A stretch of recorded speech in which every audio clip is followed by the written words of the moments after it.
నమస్కారం. 2026 ఐపీఎల్‌లో ఆర్సీబీ మళ్ళీ ఏ ప్రణాళికతో ముందుకొస్తుందో తెలుసుకుందాం పదండి.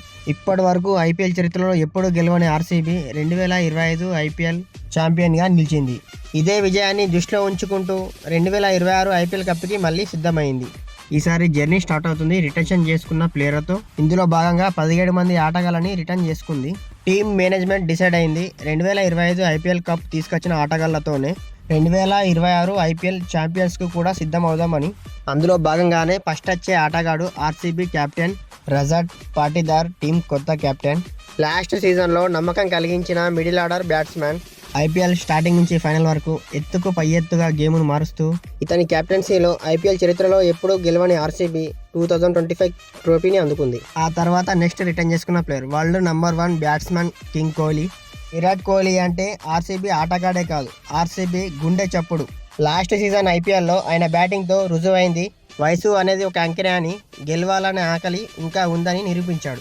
దేవదత్ పడికల్ని కూడా రిటర్న్ చేసుకున్నారు. కొన్నిసార్లు ఆర్సీబీకి స్తంభంలా నిలబడ్డాడని.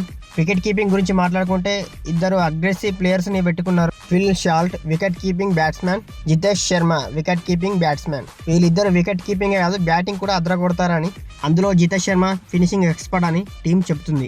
ఆల్రౌండర్ సెక్షన్లో కునాల్ పాండ్యాకు రిటర్న్ చేసి ఇలాంటి అనుభవం ఉన్న ఆల్రౌండర్ని అంత సులువుగా వదలమని.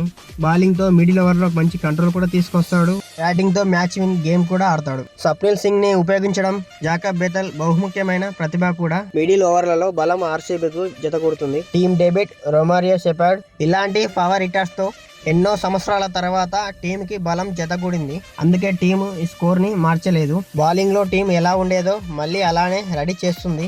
జోష్ ఇజల్వుడ్, భువనేశ్వర్ కుమార్, నెక్స్ట్ వచ్చేది యష్ దయాల్, నవన్ తుషారా, రషిక్ దార్. ఇది మీకు తెలిసిందే. లాస్ట్ సీజన్ ఫైనల్లో వికెట్ పైన వికెట్ పవర్ ప్లేలో తీస్తూ ముఖ్యంగా నవాన్ తుషాంత్ గురించి మాట్లాడుకోవాలి. ఆయన బౌలింగ్ లో ఐపీఎల్ దిగ్గజ ప్లేయర్స్ ని అవుట్ చేశాడు. యంగ్ ప్లేయర్లలో సుయేష్ శర్మ, అభినవ్ సింగ్ ని రిటర్న్ చేసింది. ఆర్సీబీ ప్రజెంట్ ఎలా ఉందో భవిష్యత్తులో కూడా అలానే ఉంటదని చూపిస్తుంది. ఇది ఓన్లీ రిటర్న్స్ కే కాదు, పెద్ద ప్లేయర్స్ కూడా రిలీజ్ చేసింది. వాళ్ళెవరో తెలుసుకుందాం. Liam Livingstone, Mayank Agarwal, Lungi Ngidi, Tim Seifert, Swastik Chikara, Manoj Bhandage ఇంకా ఇంకొందరు ప్లేయర్స్ ని ఎలనిచ్చి ఆర్సీబీ పర్స్ వాల్యూ పెంచుకుంది. ఎందుకంటే టీమ్ మేనేజ్మెంట్ కి తెలుసు ఇంకాస్త అగ్రెసివ్ ఆటగాళ్లు అవసరం పడతారని. ఒక పవర్ హిట్ ఆల్రౌండర్, మరో బలమైన బ్యాకప్ స్పీడ్ బౌలర్స్. ప్రస్తుతానికి 16.4 కోట్ల పర్స్ బ్యాలెన్స్ ఉంది. ఆర్సీబీలో 8 ప్లేస్లు ఖాళీగా ఉన్నాయి. అందులో 2 విదేశీ ఆటగాళ్లను తీసుకోవాలి. దీని అర్థం క్లియరే, ఆర్సీబీ మినీ ఆప్షన్ లో ఏదో పెద్ద ట్రిక్ యూజ్ చేసి 16.4 కోట్లలో 8 మంది ప్లేయర్స్ ని రిప్లేస్మెంట్ చేయాలి. కానీ ఇప్పుడు ముందుగా ఆలోచించాల్సింది ఏంటంటే,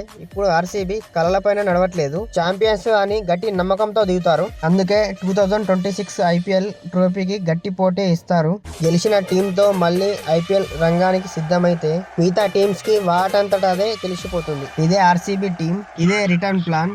2026 ఐపీఎల్ తయారు చేసుకున్న బ్లూ ప్రింట్. మళ్ళీ ఇదే టీం టైటిల్ ని డిపెండ్ చేస్తుందా? పటిదార్ కెప్టెన్సీలో మళ్ళీ ఐపీఎల్ ట్రోఫీ ఆర్సీబీకి అందిస్తాడా? ఈసారి మళ్ళీ ట్రోఫీ గెలుస్తుందో లేదో మీరు కామెంట్ చేసి చెప్పండి. మిత్రమా, ఈ వీడియోను చివరి వరకు చూసినందుకు ధన్యవాదాలు. నా ఛానల్ ని సబ్స్క్రైబ్ చేసుకోండి.